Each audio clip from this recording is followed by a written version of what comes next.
Frisbee Rob here, and I'm excited to announce that I have picked 2 women to attempt the 3 Guinness World Records for self-cut flight on ice skates, which is happening February 11th at the Silver Skate Festival in Edmonton. And those 2 women are Jill Duffy and Jennie Orsten. Jill's background, she's an ultimate player and she's been playing hockey for a very long time. Currently plays competitive hockey. Jennie's background, competitive ultimate player as well, and her background is figure skating. So Jennie's going to be attempting the world records wearing figure skates. Jill's going to be attempting them wearing hockey skates, which I'm excited about to see what difference it makes. Growing up, I was a figure skater until grade 5, and then I started playing hockey, so I'm very comfortable skating in either. Haven't skated in figure skates in a very long time, but with a toe pick, you can lean forward, you have better grip. Are they as agile? I don't know. I mean, the figure skate is a flat blade, whereas the hockey skate is rockered. It'll be interesting to see what happens, but I'm super excited. Jill and Jennie, I made separate videos, which I will be linking in this video in the description below. So you can check those out. You can find out more about them, more about their training attempts. So I've had 1 training attempt with each woman, given them some discs to take away. Luckily for Jennie, she's heading to Thailand for a couple weeks for a family vacation. So she's gonna be on the beach or on grass, running around, throwing Frisbees and catching them, which is gonna be a lot of fun for her. Jill and I are stuck in cold Alberta, and hopefully the ice is going to be freezing next week. A few days after Christmas, hopefully they'll open up the ice. Our main training spot will be Bowness Lagoon in Calgary, Alberta, in the northwest. And usually it opens up between Christmas and New Year's. Really hoping for some colder days. Like Jill and I were talking about today, we don't want it to be too cold. The discs are plastic. If it's minus 30 outside, it's not going to be good for us or for the discs. If it's 5 or 10 or 15 degrees, it's not good for the ice, even though it's good for us. So we want to find that balance. I think between 0 to minus 10 is the perfect temperature. We are going to be finding a way to keep discs warm, so if you have any ideas, let us know. I'm thinking putting them in a cooler with magic bags around it that we heat up in the microwave. There are those little hot paws things that you can have in your hands, but the biggest thing is if we can keep the discs warm, it will prevent them from shattering when they hit the ice, because that will happen. And it's also going to help them fly better through the air, because when a disc gets cold and solid, it doesn't fly like it normally would fly, which I've found out over the last couple years of throwing. So we want to have them a little malleable like they normally are. So we want to keep them warm until it's time to throw. Also want to keep our hands warm, but I'm super excited for this event. I will be attempting to break my own Guinness World Records, which I have 3 for self-cut flight on ice. Jill and Jennie are both going to be attempting the women's records.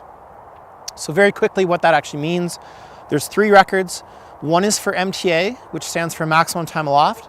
The second is for TRC, which stands for throw, run, catch. And the third is for self-cut flight, or SCF. MTA, I throw the disc, I run and I catch it, or on ice skates, I skate and catch it. And we measure the total time from when I throw it to when I first touch it. So that would be a catch, and we would stop the stopwatch when it touched my hand. This would also be a catch, but we would stop the stopwatch when it first hit my hand. So you could tip it to slow it down a little bit, but it's always better to catch it the first time. TRC, throw and catch, or on ice skates, throw, skate, catch. I'm throwing it, skating and catching it, and you measure the total distance from where you throw it to where you first touch it. For this one, we have a circle, 4-meter circle. Just like in shot put or discus from track and field, you have to throw from in the circle.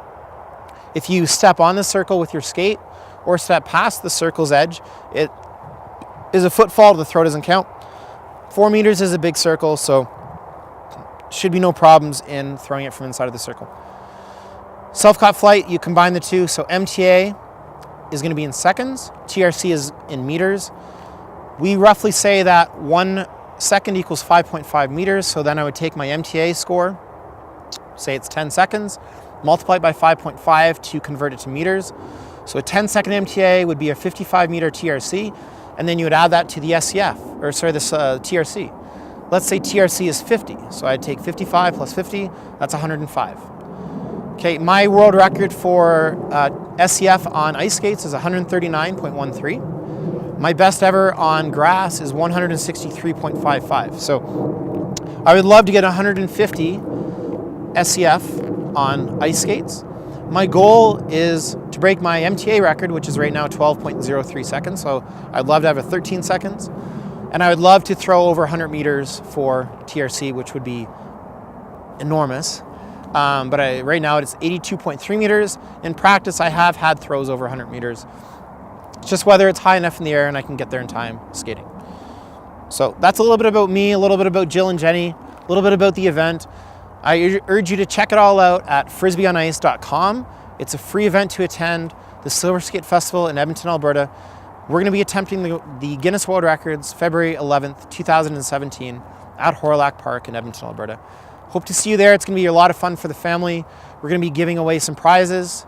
Maybe we'll give some people a chance to try it out. We'll see how the timing goes. You never know based on the weather and how the event actually runs, but it's going to be a lot of fun. I know Jill and Jenny are excited. They're going to be bringing their family out, and it's just going to be a great time for all. So thanks again. Thanks for all the support. Hope you have a Merry Christmas, a Happy New Year, and Happy Holidays.